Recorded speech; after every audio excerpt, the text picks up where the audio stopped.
I was sitting on my front porch sipping a cup of black coffee when it happened. A white BMW with flashy gold rims kicked up a cloud of dust as it barreled down my long gravel driveway.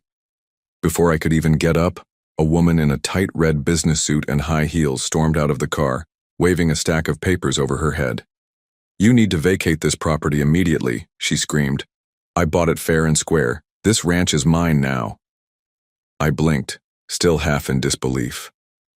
I'm a 60-year-old retired Army sergeant, and this ranch has been in my family for 120 years. My great-granddaddy built it with his bare hands, and the deed sits locked up in my safe inside the house. The woman stomped right up to my porch like she owned the place, ignoring the giant no trespassing signs posted all along the fence line. I stood up slowly, towering over her with my 6'2" frame. "Ma'am," I said, keeping my voice calm and even like I'd learned to do back in the service, "you are trespassing. I suggest you turn around, get in your car, and leave before things get messy." She actually laughed. "Oh, please," she said, flipping her blonde hair over her shoulder. "You're just some old man squatting here. I have a buyer lined up for this property already. Either you sign the papers or I'll have you removed." The gall of it left me speechless for a second. Before I could respond, she slapped the stack of papers down on the porch railing and jabbed her manicured finger at them. "I'm being generous by offering you a small relocation fee," she added, her voice dripping with fake kindness. "Otherwise, the HOA will step in and handle it." That's when it hit me. This wasn't just some random realtor. She was tied up with the new homeowners association that had sprouted up in the area after some developer bought the land across the highway. They were trying to gobble up every ranch and farm for miles to build luxury condos and golf courses. But my ranch wasn't part of any HOA, and it never would be. I leaned closer, close enough for her perfume to sting my nose, and said very clearly, "Get off my land." Her face turned beet red. "You'll regret this," she shrieked before stomping back to her BMW.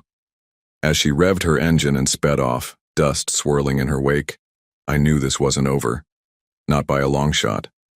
I stood there on the porch for a long while after she was gone, staring down at the so-called purchase agreement she'd left behind. My hands clenched into fists. Something told me this woman wasn't just going to take no for an answer. And as much as I wanted to believe it was just a one-time incident, deep down, I knew better. The real storm was only just beginning. The ranch had been my safe haven for decades. After 22 years in the Army, seeing the worst the world had to offer, all I ever wanted was peace and wide-open skies. Neighbors around here respected that. Most of them were old-timers like me. Folks who understood that land wasn't just dirt. It was blood, sweat, and memory. So, the idea that some high-heeled city woman could waltz in and think she could push me out with a fancy BMW and a stack of fake papers, it boiled my blood. I grabbed the agreement, took it inside, and locked it in my safe next to my deed. If she came back with the law, I wanted to be ready. Days passed quietly after that, just how I liked it. I spent my time tending to the cattle, fixing up a chicken coop that a coyote had gotten into, and enjoying the crisp spring mornings. But peace doesn't last forever. One afternoon, I was down at the barn repairing a busted water line when I heard the crunch of tires on gravel again. I wiped my hands on my jeans, grabbed my hat, and stepped outside. Sure enough, there she was again, the realtor, with two men in suits this time. They didn't even bother knocking. They marched right up like they owned the place, pushing open the gate without a second thought. "You were warned," the realtor said, smiling smugly. "These men are here to finalize the paperwork. You need to sign now or we'll escalate things legally." I crossed my arms over my chest. "You're trespassing again. Last warning, get off my land." One of the suits pulled out a cell phone and started recording me. "Hostile and uncooperative," he said aloud as he filmed. "This will be important for the case." "Case? What case?" I felt my jaw clench tight. They were trying to set me up, to make me look violent so they could call the police or file a fake lawsuit. Not today.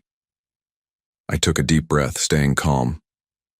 "You want a case?" I said. Fine, you're about to get one. I pulled my own phone from my back pocket and started recording them right back. The men looked surprised. This is private property, I said, my voice steady. I have the legal deed. You've been warned to leave. You're now officially trespassing under state law. Anything you say or do will be recorded and turned over to the sheriff's office. The realtor's fake smile faltered. One of the suits whispered something to her, but she wasn't ready to give up. Not yet. You'll regret this, she hissed. We'll see, I replied. They turned and left, but not before the realtor kicked over a flower pot by the porch, scattering dirt everywhere. I watched them leave, feeling the tension rise in my gut. It was only going to get worse from here, and I was ready for whatever came next. That night, as the sun set in a blaze of orange and purple over the fields, I sat on the porch again. My shotgun leaned against the wall next to me. I wasn't planning to use it, not unless I had to, but out here, miles from the nearest neighbor, you learn to be ready for anything. I bought back the family ranch from my cousins when they wanted to sell it years ago, and I poured everything I had into restoring it. Every broken fence, every rusty tractor, every sagging barn door. I fixed it all with my own 2 hands, especially when greedy people thought they could take what wasn't theirs. I took a long sip of my coffee and stared out over the darkening land. Somewhere out there, the realtor was plotting her next move, and when she made it, I'd be waiting. Because this ranch wasn't just property. It was my home, my legacy, my life. And no slick realtor or shady HOA was going to take it from me without a fight. But little did I know, the next time she showed up, she wouldn't come alone, and she wouldn't come empty-handed. 3 days passed without a word. I kept my usual routine, feeding the cattle at dawn, checking the fences, repairing anything that needed fixing. But the whole time, I felt it like a storm cloud over my head. I knew she wasn't done. And sure enough, late on the 3rd evening, just as the sun dipped low and the fields turned gold, I heard the rumble of engines. Not 1, not 2. 4 black SUVs rolled down my gravel driveway like a convoy. I stood up from my porch chair, squinting into the dust. Doors flew open, and at least a dozen people spilled out, some in suits, some in construction vests, some even carrying clipboards. And right there in the middle of them, strutting like a queen bee, was her, the realtor. Only this time she wasn't screaming, she was smiling.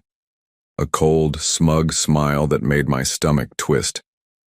"Good evening, sir," she said sweetly. "We're here to begin the inspection." I laughed. I couldn't help it. A low, deep chuckle that rumbled out of me like distant thunder. "Inspection of what?" I asked. "Of my property," she said brightly. "Per the contract, we're authorized to inspect the premises before closing." Closing? Contract? This was insane. I hadn't sold her anything. "You are trespassing," I said, louder this time, making sure every single one of them heard it. "You've been warned before, leave now." The suits ignored me. A few of the clipboard folks started walking toward the barn. A couple headed toward my cattle pens. I felt my blood pressure spike. They were trying to take inventory, like they already owned the place. And if I laid a hand on any of them, they'd probably call the cops and claim assault. I grabbed my phone again and started filming. "You are illegally trespassing on private property," I said steadily into the camera. "You are not authorized to be here. I have not sold this land. You are violating the law." The realtor didn't even flinch. Instead, she pulled a thin piece of paper out of her bag and waved it in front of my face. "Your signature," she said smugly. "Right here." I snatched the paper and looked. It was a photocopy, and not even a good one. The signature on it looked nothing like mine. It was a cheap, sloppy forgery. "That's not my signature," I said firmly. She smirked. "Tell it to the judge." I stared at her for a long moment. No fear, no hesitation, just pure greed shining in her eyes. It wasn't about mistakes anymore. This was a deliberate setup, A con. A scam. And if she thought I was going to roll over and let her steal my family's legacy, she was about to find out just how stubborn an old army sergeant could be. I stepped back onto the porch, grabbed my old landline phone from inside the house, and called the sheriff's department. "I need officers out at the Walker Ranch," I said calmly. "Trespassers. About a dozen. Might get ugly." The dispatcher promised someone would be on their way, but out here in the sticks, on the way could mean 20 minutes or 2 hours. Meanwhile, these vultures were already stomping all over my land like they owned it. I set my coffee mug down carefully on the railing. My hands were steady as stone. "You've got 5 minutes," I said loud enough for everyone to hear. "After that, you'll be dealing with more than just a trespassing charge." Some of them hesitated. The clipboard guys exchanged worried glances, but the realtor barked at them to keep going. One of the construction guys even pulled out a measuring tape and started walking along the fence line. It was like watching termites devour a house. Slow, methodical, and infuriating. But just as I was about to step off the porch and confront them again, something caught my eye. Out near the cattle pens, a young ranch hand, a neighbor's kid I hired sometimes for odd jobs, was arguing with one of the suits. The suit was shoving him, hard. The boy stumbled back against the fence. And then, crack. The fence snapped, a section gave way, and the cattle, spooked by all the shouting and the noise, burst through the gap in a thunder of hooves, straight toward the crowd. People screamed and scattered. Clipboards and hard hats went flying. SUVs were abandoned with doors open wide. The realtor shrieked and dove behind her BMW as a big black bull, my old boy Tank, charged across the yard, snorting and bucking like a rodeo beast. I sprinted toward the barn, whistling sharply to try and calm the herd. But the damage was done. Pure chaos exploded across the ranch like a wildfire. And in the middle of it all, the realtor's brand new BMW sat right in the path of my angriest bull. Tank lowered his head and charged. I could only watch, helpless, as my prize bull hurtled toward her car like a battering ram. And just before he hit it, the scene froze in my mind. Would he slam into it? Wreck the whole front end? Would they blame me for damages they caused by trespassing? The next second would change everything. Crash. Tank slammed full force into the side of the shiny white BMW, crumpling the door like it was made of tin foil. The front wheel snapped sideways. The alarm started blaring, and the whole car rocked on its suspension like a boat in a storm. The realtor shrieked again, scrambling out from behind the wreckage and running toward one of the black SUVs. Her heels snapped under her as she stumbled through the dirt. The rest of her crew wasn't doing much better. Some of the clipboard people had sprinted straight into the fields, trying to get away from the cattle now stomping and mooing across the property. One of the suits actually dove into a horse trough, sending water splashing everywhere. It would have been funny if it hadn't been so dangerous. I kept whistling, low and sharp, using the calls the cattle knew. Slowly, Tank and the others calmed down. They weren't mean animals. They were just scared by all the shouting and strange people. After a few minutes, I managed to get most of them herded back behind the barn and close the side gate. My heart was pounding like I'd just run a marathon, but my hands stayed steady. I wasn't young anymore, but 30 years in the Army teaches you how to handle chaos. Meanwhile, the realtor and her crew gathered near their remaining vehicles, faces red, clothes dirty, shoes ruined. The expensive perfume she wore was overpowered by the smell of dust, cow manure, and pure failure. I walked toward them slowly, taking my time, making sure they knew exactly who was in charge here. "You still want that inspection?" I asked, voice calm but carrying clear across the yard. The realtor opened her mouth to speak, but no words came out. Good. I stood there, arms crossed, as two sheriff's cruisers finally pulled up the driveway, sirens flashing. Took them long enough. Deputy Carter, a tall, wiry man I'd known for years, stepped out and surveyed the scene. His eyebrows shot up when he saw the wrecked BMW, the busted fence, and the scattered group of well-dressed idiots trying to look innocent. "Evenin', Hank," he said, giving me a small nod. "Evenin', Carter," I replied, tipping my hat. Got a little trespassing situation here. He turned to the realtor. Ma'am, can you explain what you're doing on Mr. Walker's property without permission? She recovered quickly, too quickly. This man is squatting on my land, she snapped. I purchased this ranch. I have the paperwork. Deputy Carter glanced at me. I nodded toward the house. Deeds in the safe. Original copy. Been in my family since 1905. Carter sighed and turned back to the woman. Ma'am, unless you have a court order, you're trespassing. And from the looks of it, you're causing property damage too. Her face flushed bright red. This is a misunderstanding, she said quickly. We'll leave. Deputy Carter raised an eyebrow. You'll be leaving in a minute, sure, after we take statements, and after you clean up the mess you made. One of the clipboard guys muttered something about getting the lawyers involved, but Carter shut that down fast. Lawyers can handle it later, he said sharply. Right now you're facing misdemeanor trespassing charges, destruction of property, and possibly endangering livestock. You're lucky nobody got hurt. The realtor's mouth opened and closed like a fish. Meanwhile, I just stood there quietly, arms folded, letting the law do its job. It took over an hour for the deputies to finish taking statements, writing reports, and warning everyone to stay off my land. Eventually, the trespassers piled into their remaining vehicles and drove off, leaving the wrecked BMW behind. Deputy Carter shook his head as he watched them go. These city folks, he muttered, think they can roll over people who actually built something. Not this time, I said with a smile. He chuckled. You'll probably want to get a lawyer, Hank, just in case. Already got one on speed dial, I said. Thanks, Carter. He tipped his hat and left, his cruiser kicking up dust as he drove off down the long driveway. The ranch was quiet again after they were gone, but the damage was done. The front fence needed repairs. The flower beds were stomped flat. The cattle were skittish. And worst of all, I knew in my gut this wasn't over. That woman wasn't the type to take a loss lightly.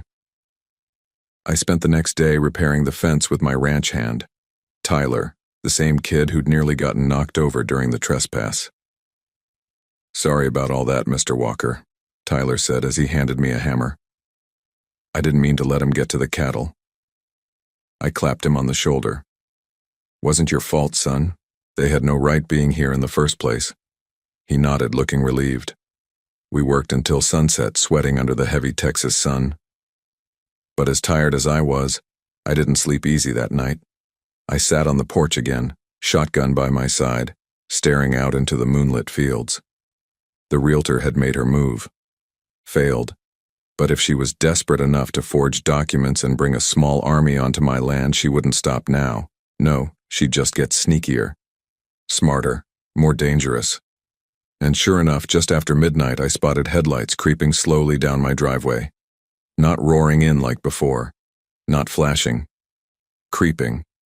Someone was trying to sneak onto my land. And they were bringing something with them. Something big. As I reached for my shotgun, I realized with a jolt, they weren't just trespassing this time.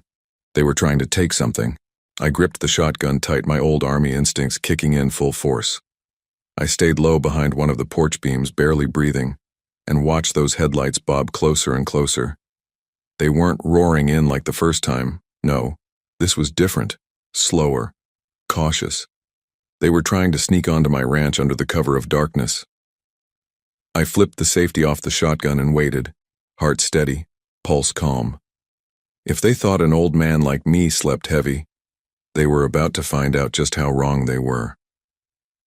The vehicle, a big battered white pickup truck, finally rolled to a stop about 30 yards from my barn. The headlights switched off. For a few seconds, everything was pitch black. Then, I saw the doors swing open. 3 figures stepped out, all dressed in black, all carrying flashlights that they kept pointed low to the ground. One of them pulled out a crowbar from the truck bed, and they headed straight for my barn. Now, a lot of folks don't know this, but old ranch barns, they're built like fortresses. Thick wood, heavy metal locks, reinforced beams, mine especially. I wasn't about to leave my tractors, my hay supplies, and my family's heirlooms vulnerable to thieves or storms. But a crowbar could still do plenty of damage if you had enough time. I thought about calling the sheriff again, but the nearest station was nearly 40 minutes away at this hour. And by the time law enforcement showed up, those rats could be long gone, with my stuff or worse, leaving behind damage I couldn't fix easily. No, I had to act now. I quietly slipped inside the house, set down the shotgun, and grabbed my old sidearm from the locked cabinet. My service pistol, polished, cleaned, and loaded. Standard issue from my Army days. I holstered it, grabbed a flashlight of my own, and took the long way around the house, keeping low behind trees and old fencing until I was within 20 yards of the barn. The men were already working on the lock. I could hear the metal groaning under the crowbar's pressure. "Come on, hurry up," one of them whispered harshly. "Get the door open before he wakes up." "Too late for that, buddy." I took a deep breath and stepped out from the shadows, flashlight beam cutting across the night straight into their faces. "Freeze!" I barked, just like the old drill sergeant days. They jerked upright, crowbar clanging to the ground. For a second, nobody moved. "Step away from the door," I said, my voice hard as nails. "Now." The tallest guy, who looked about 40, made a stupid move. He lunged for the crowbar. Before he even got close, I had my pistol out, pointed square at his chest. "I said freeze," I growled. He stopped mid-lunge, hands going up. Smart choice. "You're trespassing on private property," I said. "You're attempting to break and enter. You're going to sit right there until the sheriff arrives." One of the other guys tried to bolt toward the truck. Bad idea. I pulled my flashlight and pistol toward him in one clean sweep. "Move one more inch and you'll be picking buckshot out of your backside for the next year," I warned. He froze, breathing hard, hands shaking. Good. I backed up toward the barn door slowly, keeping all three of them in my line of sight, and used my boot to kick the crowbar farther away. "Who sent you?" I demanded. The tallest guy hesitated. The other two glanced nervously at each other. "I don't know what you're talking about," he said finally, fake innocence dripping from his voice. Liar. I didn't need a confession right now. I had them caught red-handed. The important thing was keeping them from escaping until help arrived. I backed them toward the front fence line where a few old wooden posts made a crude sort of holding area. "Sit," I ordered. They sat. I kept my pistol trained on them with one hand and used my other to dial Deputy Carter's number directly. "Carter," I said when he answered, voice rough with sleep. "You're going to want to come back out to the Walker Ranch. I got 3 live ones for you. Midnight barn raid." "You're kidding," Carter groaned. "Wish I was." He muttered a few curses and promised he'd be there soon. I hung up and stood watch, boots planted firm, just like I used to stand sentry duty overseas. The night dragged on slow like molasses. Crickets chirped. An owl hooted from a tree somewhere down by the creek. The men didn't say a word. But I watched their eyes, shifting, nervous, calculating. They weren't just random thieves. No. This was planned, organized, and I knew exactly who was behind it. The Realtor. She couldn't bully me off my land with fake papers. She couldn't scare me with a fake inspection. So now she was trying to wreck the place or steal something valuable. Maybe she thought if she caused enough damage I'd give up and sell cheap. Over my dead body. Finally, after what felt like an hour, the familiar flash of blue and red lights appeared on the long dirt driveway. 2 sheriff's cruisers pulled up, kicking dust into the cold night air. Deputy Carter and another deputy climbed out fast, weapons drawn but low, scanning the scene. I raised my free hand. "Got him sitting right here, Carter. Caught him trying to crowbar the barn." Carter approached, handcuffs ready. "Nice work, Hank. You ought to come out of retirement and join the force." I chuckled. "No thanks. Had enough trouble for one lifetime." They cuffed the 3 men without incident and loaded them into the cruisers. Before he ducked into the back seat, The tall one turned to me and sneered. "You're gonna lose anyway, old man. She always gets what she wants." I stared at him, silent. Because now, finally, the mask had dropped. No more pretending. He had confirmed it. The Realtor sent them. The battle for my ranch wasn't just a legal fight anymore, it was a full-on war, and I was just getting started. After the deputies left, I stood there for a long while under the wide Texas sky, the Milky Way stretching across the heavens like a banner. I thought about my grandfather, hammering fence posts into this very ground with his bare hands, about my father, breaking wild horses in the east pasture, about my mother, canning peaches in the old kitchen that still smelled sweet when the weather got warm. This ranch was built on more than land. It was built on blood, family, honor. And I wasn't about to let some greedy outsider take it with dirty tricks and thugs. I spent the next few days hardening the ranch even more. I added security cameras to every building and gate, solar-powered floodlights on every barn and outbuilding, reinforced every door and lock. The old ranch started looking less like a farm and more like a small fortress. Tyler helped me, working every spare hour he had. Good kid. He knew what was at stake. We finished just as another storm rolled in, dark clouds heavy with rain, lightning flashing on the horizon. I stood on the porch that evening, watching the wind whip through the grass, and for the first time in a long time I felt ready. Whatever came next, I was ready. But I should have known. The Realtor wasn't finished. She was about to make her boldest, most outrageous move yet. Something that would shake the entire county and leave me facing the biggest battle of my life. The storm rolled in heavy that night, pounding the ranch with sheets of rain and howling wind that rattled every loose window pane. I sat awake in my old rocking chair on the porch, shotgun across my lap, staring out into the stormy darkness. Most folks would have been nervous after what had just happened with the midnight break-in. But not me. I wasn't scared. I was angry, and more determined than ever. For 2 days after that, things stayed quiet. Tyler helped me patch up some more fences. I met with my lawyer in town and gave him copies of everything. Photos of the trespassers, video recordings, the fake purchase agreement the Realtor had left behind. We were building a case so solid even the slickest city attorney couldn't poke holes in it. But in the back of my mind, I knew it was just the calm before the next storm. And sure enough, it came.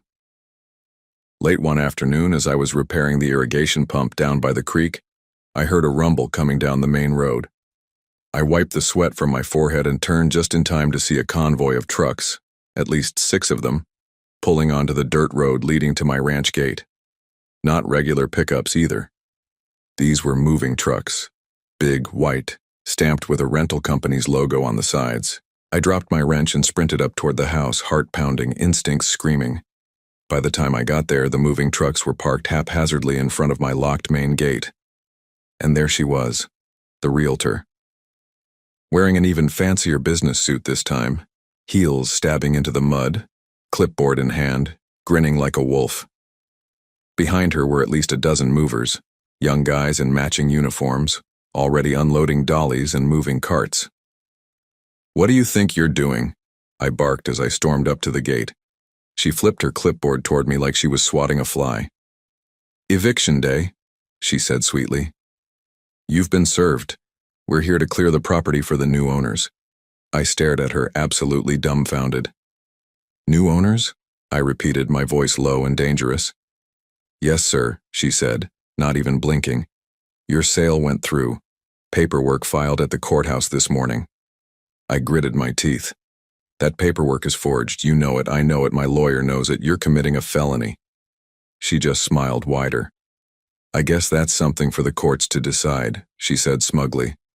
"Meanwhile, we have the right to clear the property. Effective immediately." The movers started pushing carts loaded with boxes toward the gate. I stepped in front of it, planting my boots firmly into the mud. "Nobody crosses this fence," I growled, "not while I'm breathing." For the first time, a flicker of doubt crossed her face. "You can't stop us," she said, but it sounded less confident now. "Watch me," I said. I reached into my vest pocket and pulled out my phone, dialing fast. Not the sheriff this time, I called Jack Lawson, my lawyer, one of the best in the state and an old buddy from my Army days. He picked up after 2 rings. "Jack," I said without preamble, "the vultures are here, claiming they're moving me out." "Stall them," Jack said sharply. "I'm filing an emergency injunction right now. Don't let them touch a thing. If they do, they'll be liable for felony theft and destruction of property. I'll have a court order in your hands within the hour." I hung up and turned back to the Realtor. "You hear that?" I said. "Touch one piece of my property, and you're facing prison time." She opened her mouth to argue but hesitated. "Good." The movers shuffled awkwardly, looking back and forth between me and her. They weren't dumb. They didn't want any part of a felony charge. "Back in the trucks," she snapped at them. They obeyed, hauling the carts back into the trucks and slamming the doors. I stood there like a stone statue, shotgun still slung over my shoulder, staring her down until she turned on her heel and stalked back to her shiny black SUV. But before she climbed in, she turned and pointed a perfectly manicured finger at me. "You're gonna lose," she said, her voice shaking with fury. "You can't fight the system." I didn't answer. I just stood there letting the rain soak into my hat, my boots planted deep into the same mud my great-granddaddy once plowed with mules. I didn't need words. My land would speak for itself.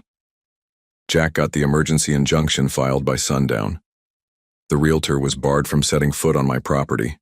The movers were sent packing. It was a win, a big one. But I wasn't stupid. Wins like that just made people like her angrier and more dangerous. I spent the next week reinforcing everything I could, installing stronger locks, adding another layer of fencing, even putting up a few motion-triggered alarms around the barn and house. Tyler stayed with me some nights, sleeping in the old guest room with his hunting rifle propped against the bed. We were ready. Or so I thought. Until the fire. It was about 2 in the morning when I smelled it. Smoke, thick and acrid, seeping into my room through the old wooden floorboards. I bolted upright, heart hammering.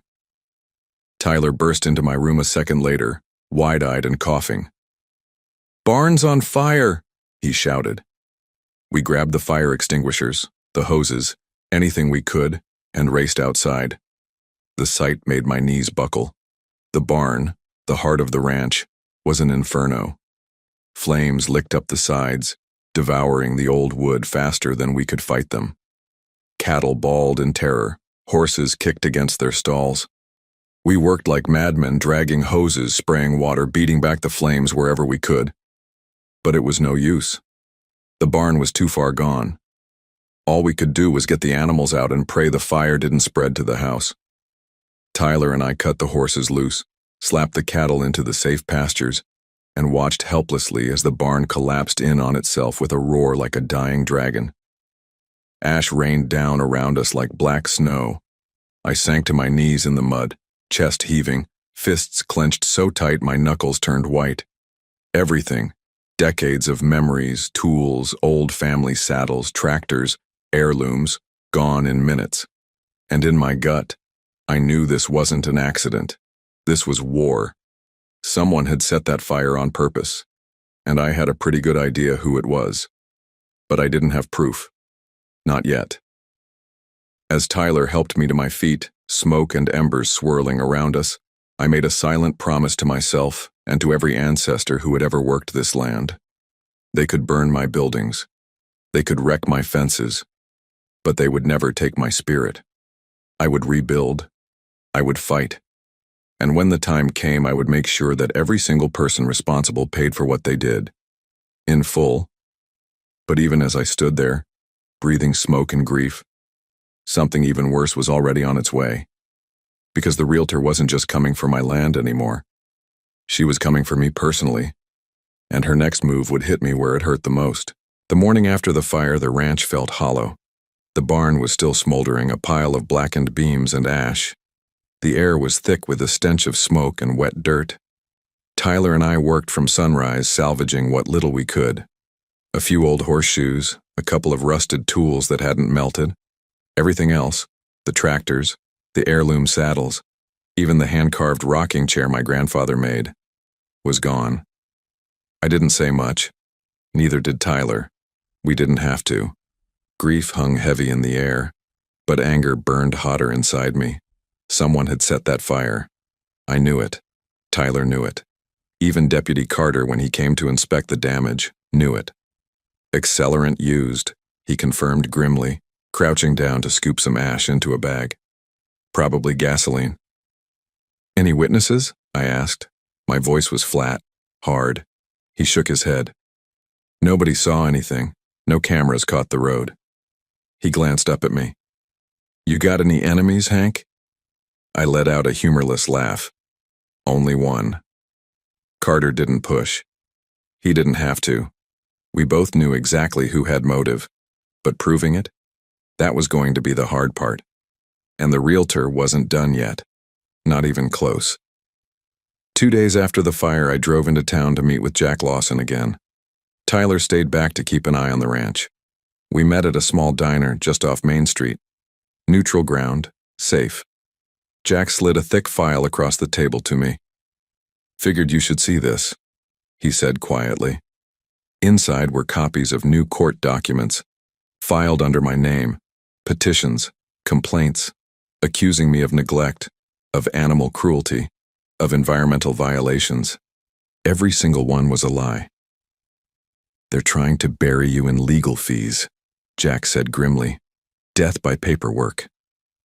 I flipped through page after page, my stomach twisting. If enough accusations piled up, even false ones, it could trigger county investigations. Property seizures. It was dirty, it was underhanded, it was exactly the kind of move that woman would make.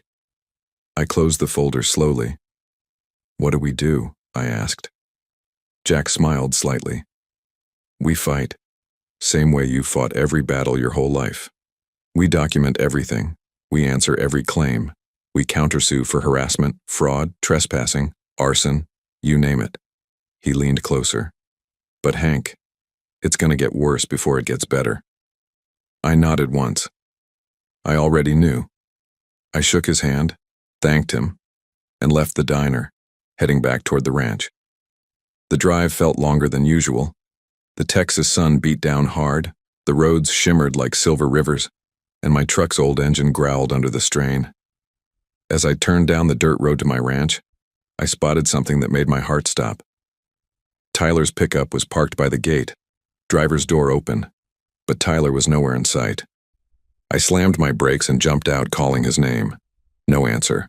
I ran toward the house, instinct screaming now, every nerve on high alert. The front door was hanging open, swinging slightly in the hot wind. Inside, furniture was overturned, chairs broken, papers scattered. Someone had been here. Recently. I moved carefully from room to room, pistol drawn, checking every corner, every shadow. Empty. But it wasn't until I reached the old study that I found it. A single piece of paper taped to the wall, written in thick black marker. Sell or else. The letters were jagged, angry, rushed. My fists clenched around the edges of the paper until they crumpled. Tyler. Where was Tyler? I ran outside again, heart hammering in my ears, shouting his name. Finally, from the woods behind the barn ruins, I heard a faint, broken shout.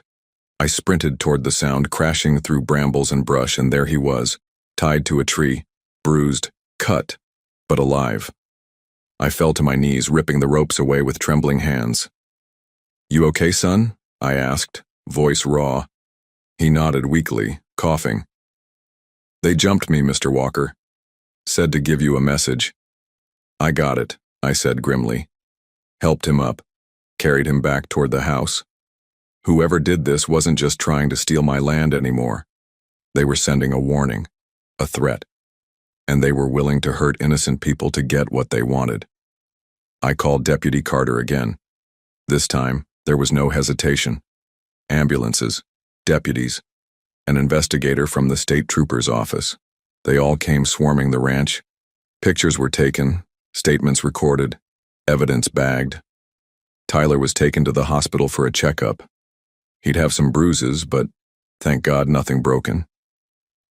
Meanwhile, I stood on the porch watching the sun sink below the horizon, painting the sky in bloody reds and deep bruised purples. Enough was enough. I wasn't just defending my land anymore. I was defending my people, my family, my honor. I swore right then and there, I wouldn't just defend the ranch. I would go on the offensive. I would hunt down every last person responsible for this, and I would make sure they answered for it, not just in court, not just with money, but with everything they had, because when you back a soldier into a corner, you better be ready for what comes next. And I was just getting started.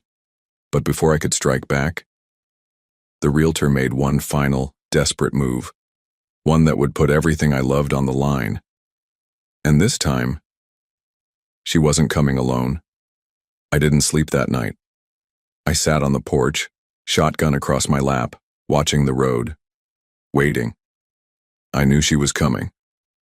The realtor wasn't the type to back off after a failure. She had thrown everything at me: legal tricks, fake papers, midnight raids, even arson and threats. But she still hadn't gotten what she wanted, and desperate people do desperate things. As the first gray fingers of dawn stretched across the sky, I saw it. A line of SUVs, pickup trucks, and rental vans rolling slow down the dirt road toward my ranch gate. At least 20 vehicles. The realtor's black SUV led the pack. Behind her were security guards in tactical gear, movers, clipboard-waving agents, even a couple of men in dark suits that screamed corporate lawyers. This wasn't a sneak attack. This was a full-on invasion. I stood up slowly, cracking my stiff knees, and walked out to the gate. Didn't bring the shotgun this time. Didn't need to. I had something stronger. The truth. And I had prepared for this moment. Every camera I installed was rolling. Every document was backed up. Every inch of my land was secured. This time they would not just lose, they would be exposed. The convoy stopped a few yards from the gate. The realtor got out first, dressed in a crisp white suit that practically glowed in the morning light. She marched toward me, high heels sinking into the dirt, a fat manila envelope clutched in her hand. "This is your final notice," she snapped, holding the envelope out like a weapon. "You are illegally occupying corporate-owned property. If you do not vacate immediately, we will have no choice but to remove you by force." I didn't move, just stared at her. "You done?" I asked quietly. She sneered. "You have no idea who you're messing with, old man." Behind her, the suits fanned out, speaking into radios. The security guards adjusted their belts. The movers rolled dollies toward my fence. It was a well-oiled machine. A machine designed to crush people like me. I smiled. "Funny thing about machines," I said. "They break easy when you know where to hit them." And then I nodded toward the road behind her. Engines roared. From both sides of the ranch road, trucks rolled in, big, heavy-duty ones. Some from neighboring ranchers, some from friends in town, dozens of them. Old beat-up Fords, shiny new Chevys, even a couple of retired sheriff's patrol trucks still painted black and white. They surrounded the realtor's convoy in seconds, boxing them in completely. The realtor spun around, confusion flashing across her face. "What is this?" she shrieked. I tipped my hat. "Friends," I said. "Family. Community." One by one, the truck's doors opened, and people stepped out. Old ranchers in worn denim, veterans in camo hats, young families, retired sheriffs. Even Tyler, fresh out of the hospital, leaning on a crutch but grinning from ear to ear. Each and every one of them stood firm, arms crossed, glaring at the invaders. The message was loud and clear. "You want Hank Walker's ranch? You'll have to take on all of us." The realtor's face turned redder than a sunset. "This is illegal," she screamed. "I'll have you all arrested." I laughed. A deep, genuine belly laugh that felt like it rattled the very air around us. "Funny you mention arrests," I said. Just then 3 more vehicles arrived. County sheriff cruisers, lights flashing. Deputy Carter stepped out, followed by the county investigator and 2 officers from the state fire marshal's office. They marched right up to the realtor. "Ma'am," Carter said, flipping open a small leather folder, "you are under arrest for arson, conspiracy to commit fraud, filing false documents, trespassing, and assault." The realtor's mouth dropped open. "You can't," she shrieked. "I'm a real estate professional." Carter just smiled grimly. "You're a criminal," he said, "and your little army here, they're accomplices." He motioned to the suits and security guards. One by one, officers started cuffing them. The crowd of townsfolk cheered, a sound that echoed across the fields like rolling thunder. I stood there, arms folded, as they loaded her into the back of a cruiser. She twisted in the seat, snarling at me through the window. "This isn't over," she screamed. I tipped my hat again. "Yeah," I said, "it is." The sheriff's cruisers pulled away, leaving the rest of us standing in the morning sun. Free, victorious, home. The next few weeks were a whirlwind. Investigators dug deep into the realtor's records. Turned out she was part of a crooked network of developers trying to force old landowners to sell cheap. They had forged dozens of documents, burned down barns, threatened families. But thanks to the evidence Tyler and I gathered and the testimony of brave neighbors, they all faced serious prison time. The courts returned full ownership rights to me, without a shadow of a doubt. My ranch was safe, my name cleared, my legacy protected. We rebuilt the barn that fall. Townsfolk showed up with lumber, nails, hammers. Some brought food, others brought music. It wasn't just a barn raising, it was a celebration, a declaration, that no matter how slick or powerful the enemy was, you don't mess with a man's home. You don't mess with a community built on honor, family, and hard work. And you sure as hell don't mess with a stubborn old army sergeant who's got nothing left to lose but his pride. Now I sit back on my porch again, coffee steaming in my cup, watching the sun rise over fields of gold. The cattle graze quietly. The horses trot lazily by the creek. The wind sings through the new barn rafters. Peace. Hard-earned. Paid for with sweat, fire, and the iron will of a man who refused to be broken. And if anyone ever tries to come for my ranch again, they'll find out the same thing the realtor did. This land doesn't just belong to me, I belong to it, and together we're unstoppable.